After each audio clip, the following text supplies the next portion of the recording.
Hi everybody, welcome back.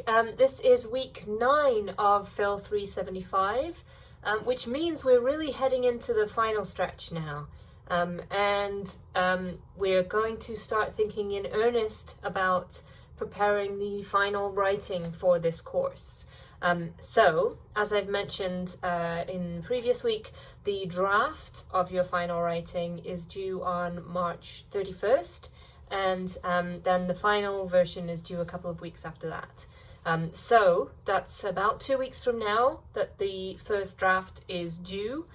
So it's time to start thinking about getting some sketching of what that might look like in whatever way you might want to do that. Some people like to start formulating a plan for their writing.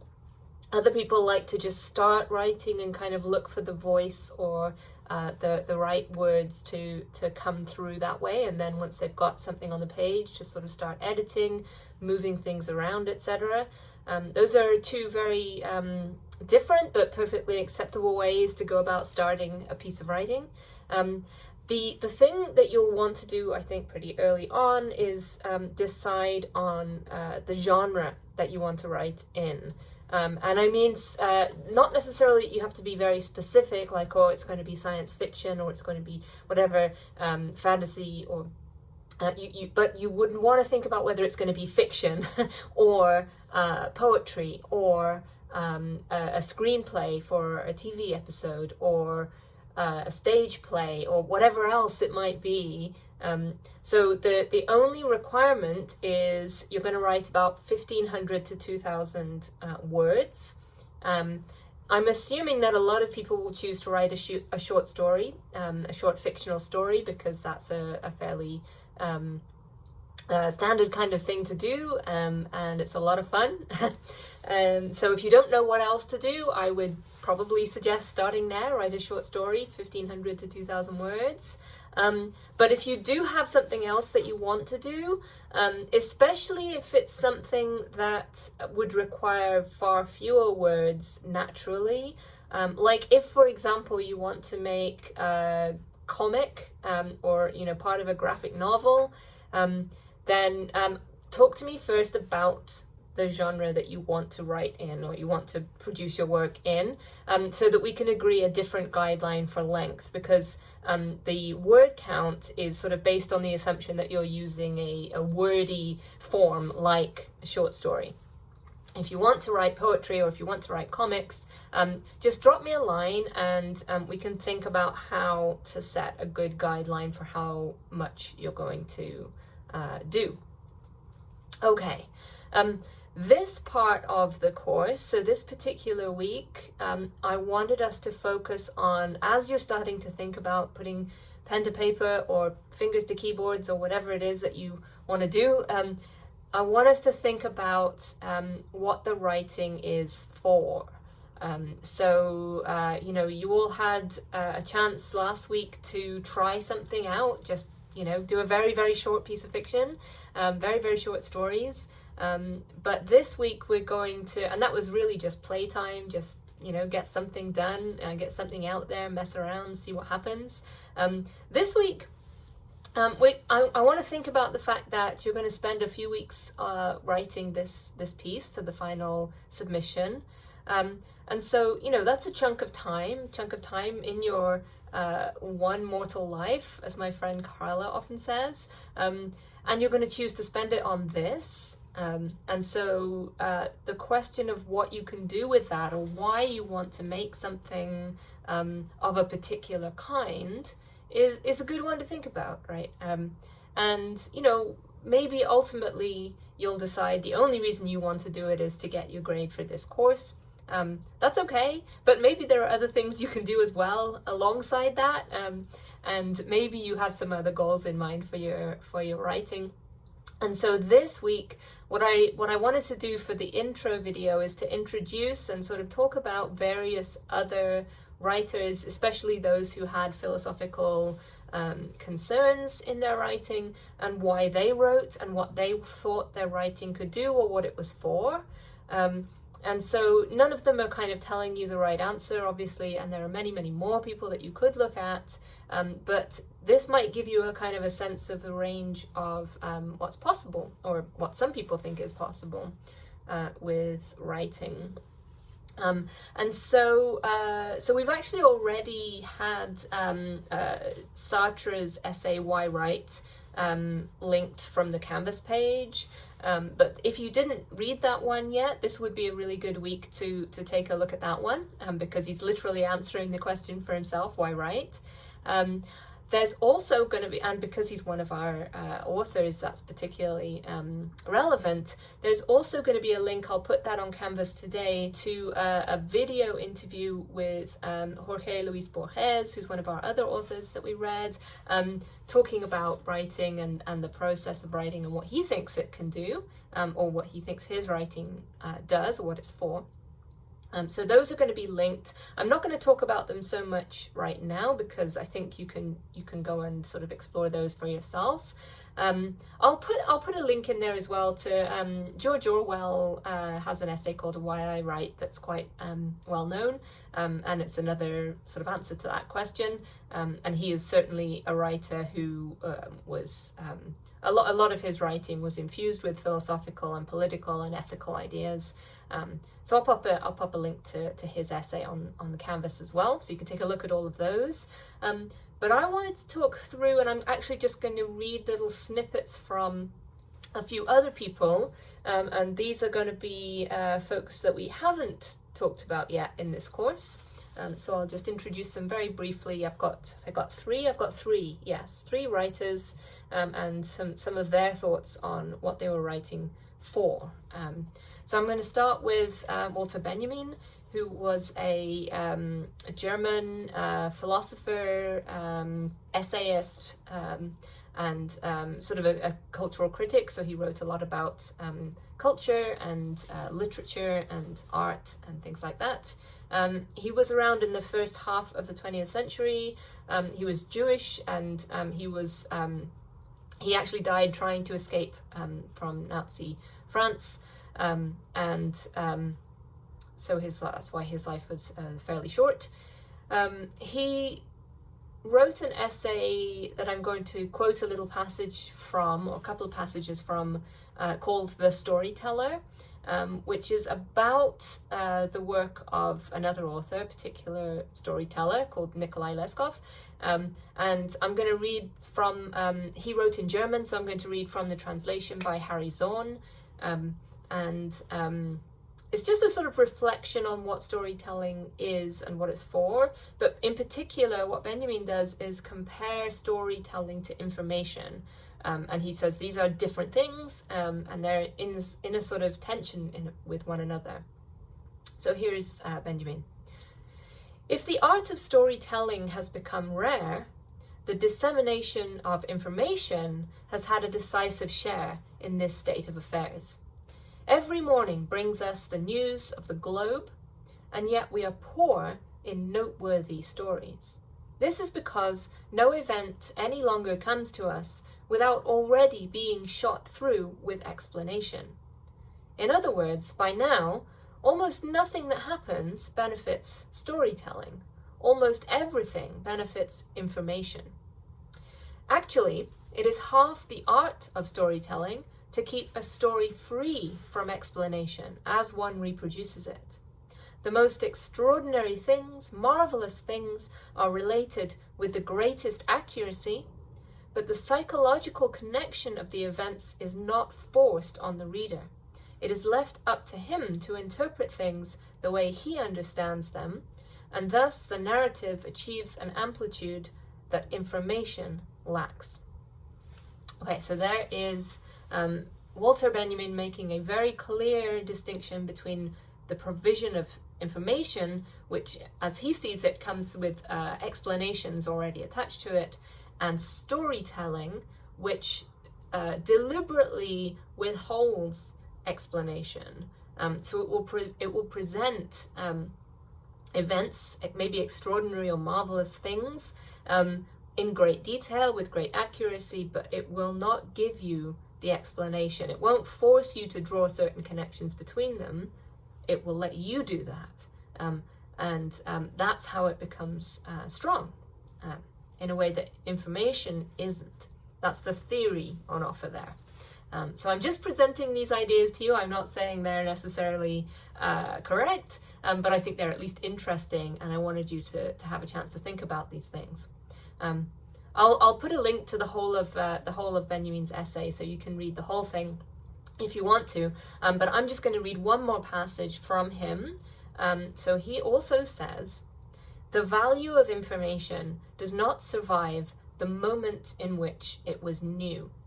It lives only at that moment. It has to surrender to it completely and explain itself to it without losing any time. A story is different. It does not expend itself. It preserves and concentrates its strength and is capable of releasing it even after a long time." Okay, so that's another thought he's having about the difference between merely providing information and telling a story. Okay, so yeah, if you want to read the whole essay, I will give you a link to that on Canvas. The second writer that I want to talk about is contemporary, so someone who's still alive. She's a famous author. She is the author of two books that I particularly like. One is called The God of Small Things. Another one's called The Ministry of Utmost Happiness. Her name is Arundhati Roy, and she is Indian. She is, like I said, still alive. And in 2018, she gave an interview to The Guardian, where she did a kind of a Q&A. So The Guardian is a British newspaper, for anyone who didn't know. And she did as part of the interview, she does a Q&A where other famous people ask her a question and she replies. And so one of the questions that she got was from another author called Lionel Shriver. And this was the question. Do you ever worry that your work as an activist detracts, or at least distracts, from your fiction? And are you concerned that sticking your neck out politically changes the way readers and critics respond to that fiction? Okay, so Arundhati Roy is someone who is very politically active, hence the question. She is very politically aware and astute, and some of her fiction deals with political issues. And here is Roy's reply to the question. "I have always quarrelled with this word activist.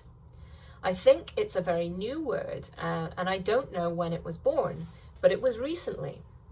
I don't want to have a second profession added to writing. Writing covers it. In the old days, writers were political creatures also, not all, but many. It was seen as our business to be writing about the world around us in different ways. So I don't feel threatened or worried about that. For me, my fiction and my non-fiction are both political. The fiction is a universe, the non-fiction is an argument. What I do worry about is the fact that writers have become so frightened of being political. The idea that writers are being reduced to creators of a product that is acceptable, that slips down your throat, which readers love, and therefore can be bestsellers, that's so dangerous. Today, for example, in India, where majoritarianism is taking root, and by majoritarianism, I don't just mean the government, I mean that individuals are being turned into micro-fascists by so many means.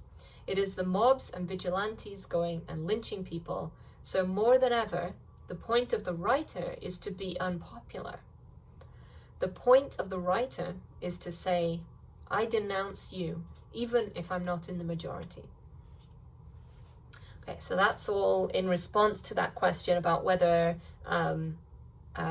she worries that her work as an activist detracts from her fiction. In effect, she's saying no, because it's the same job, one and the same thing. And again, these are ideas I present to you. I'm not saying anyone here is the be-all, end-all of what writing is for, but I think these are important, interesting voices to listen to. I'm going to, again, just read a couple more quotes from this interview And I will put the link again to the whole interview on the Canvas page for those who want it. But here's a couple more of Roy's comments. So the first one that jumped out at me was this one. Again, this is 2018, but in many ways still applicable. She says, it's such an important place and time in which to be a writer, where you're not burdened by the idea of soliciting people's support, where often it's so important to stand alone, to be a person who expresses themselves very clearly on certain things. And then there's another point where she says something about the process of writing and what that's like for her. And she says, for me, I'm always writing. When I'm walking, when I'm shopping, when I'm thinking, there's a processing that's going on. And the heartbreak is close to the surface all the time. Often when I think about things, yes, I do cry, but I shift between laughter and tears and anger. That's what I mean about never stopping to be a child. You have to always be in touch with those feelings. And so that's a bit of a callback to earlier in the interview where she's been talking about how retaining a childlike perspective, a sense of how the world is that is like that of a child, is important for her as a writer. Okay, so that was Arundhati Roy, and our last writer for this intro video is going to be Ursula Le Guin, who is a very famous, was I should say, she actually died very recently. She died in 2018, the same year that interview came out with Roy.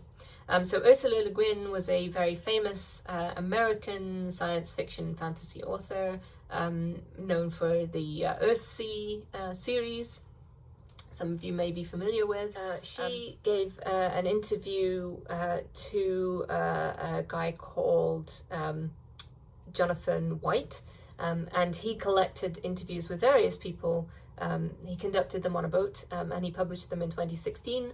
But the Ursula Le Guin interview, she talks about writing and what it is like for her, and also what it is for, as far as she's concerned. And so I wanted to finish up today with a few of her thoughts about what writing is for. So I'm going to start out with, just like Arundhati Roy, Ursula Le Guin mentions that we have to in some sense, be childlike when writing, or at least that's how she sees it. So here's her quote. The daily routine of most adults is so heavy and artificial that we are closed off to much of the world. We have to do this in order to get our work done. I think one purpose of art is to get us out of these routines. When we hear music or poetry or stories, the world opens up again. We're drawn in or out, and the windows of our perception are cleansed, as William Blake said. The same thing can happen when we're around young children or adults who have unlearned those habits of shutting the world out. So that's her thoughts on what poetry and stories and so on can do.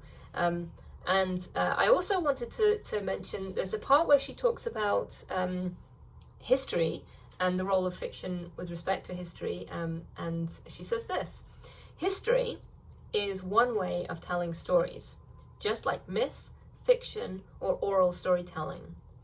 But over the last 100 years, history has preempted the other forms of storytelling because of its claim to absolute objective truth. Trying to be scientists, historians stood outside of history and told the story of how it was. All that has changed radically over the last 20 years. Historians now laugh at the pretense of objective truth. They agree that every age has its own history, and if there is any objective truth, we can't reach it with words. There are still people who insist on teaching history as a science, but that's not how most historians work anymore. So that, I think, is a nice, interesting touchstone that can give a sense, I think, of how she positions storytelling of the kind that she does, which is fictional, fantasy, sci-fi, and speculative fiction, as compared to other forms of telling stories like history or myth. And she says it's that they're actually quite similar, but one of them was given a claim to a kind of objectivity that, as she sees it, it doesn't really have, and she now describes how she's married to a historian, by the way, and she now describes how we have started to see history differently, and most historians don't now claim to be telling objective scientific truths about the past anymore. She goes on to say, again, just quoting from that same interview, one of the functions of art is to give people the words to know their own experience. There are always areas of vast silence in any culture, and part of an artist's job is to go into those areas and come back from the silence with something to say. It's one reason why we read poetry, because poets can give us the words we need. When we read good poetry, we often say, yeah, that's it, that's how I feel. Storytelling is a tool for knowing who we are and what we want to. If we never find our experience described in poetry or stories, we assume that our experience is insignificant. So this one, I think, gets to the heart of what she thinks storytelling and other creative writing forms are for, and she thinks it's ultimately about telling truths that are otherwise silent or representing experiences that are otherwise unrepresented. And the cost of not representing these things is that people who have those experiences but don't see them reflected in culture will then assume that the experience is insignificant or that it doesn't matter.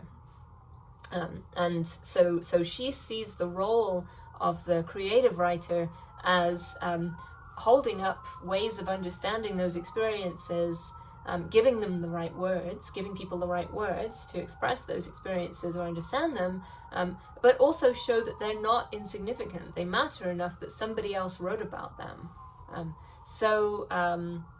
Yeah, that's Ursula Le Guin's take on what we tell stories for, or what she tells stories for. And I'm just going to read one more little passage from her. So she's asked about whether her fantasy stories are in fact a kind of truth-telling. And she says, wouldn't you say any attempt to tell a story is an attempt to tell the truth? It's the technique you use in the telling that is either more or less plausible. Sometimes the most direct way to tell the truth is to tell a totally implausible story, like a myth. That way, you avoid the muddle of pretending the story ever happened or ever will happen. So this one, I love this quote. It's particularly interesting to me. The idea that the most direct way to tell the truth is to tell a fictional story, because there's something you communicate in the fiction that is the truth. Okay, so I will leave you to think about those thoughts. I will give you the link so you can follow up on all three if you want to read more from Benjamin, Roy, or Le Guin. And also, of course, there will be those links there to Sartre and the video interview with Borges and George Orwell on why they write and what they think writing can do and what it's for, etc. So your task for this week is to think about all of that, digest what these other writers have to say, and ask yourself, what do you want your writing to do? You're going to make something in the last couple of weeks of the last few weeks of this course, and you have a choice as to what you think you want it to do. So this is a time, as you're starting maybe to start your drafts, to think about what kind of thing you want to write. Do you want to write a short story? Do you want to write poetry? Do you want to write creative nonfiction? That's also an option. But the this week is about the why, not so much necessarily the what you're going to write. It's about why you're going to write it. What do you want to achieve? What do you think you could achieve here that would be worth your time? And so spend some time with that question, and then on the discussion thread, what I'm going to suggest is people go in there, write maybe a sentence or a couple of sentences about why they want to write, or what they want to write for, as it were. And not necessarily, you don't have to say what your story's going to be about or anything like that. This is more about the why, the what is the motivation for doing something. In that comment, you can refer to, if there's anything in the readings or these interviews, besides the ones that I talked about here, that really strikes you and you want to kind of call attention to it and share it with us, that would be very awesome. Or anything, if you have other writers that you love reading and they have thoughts on why they do what they do that you want to share with us, that would also be very, very cool. But really what I'm most interested in is why you want to write, and what you want your writing to do.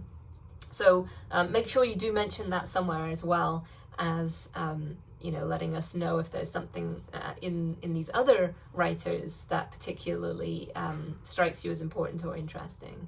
Okay. So I'm looking forward to seeing what you all have to say there. If I'll just leave you with that reminder that if you want to write in a genre where the word count will be an issue, let's just put it that way, so where typically there wouldn't be very many words, if you want to write something like that, do just get in touch with me so we can talk about how to set length guidelines other than the standard word count, which is for people who want to write in prose. That's your word count. If you don't want to do that, if you want to do something different, let's chat about what that would look like. Okay, and I will leave you there for now. I will see you back here on Friday for the wrap up.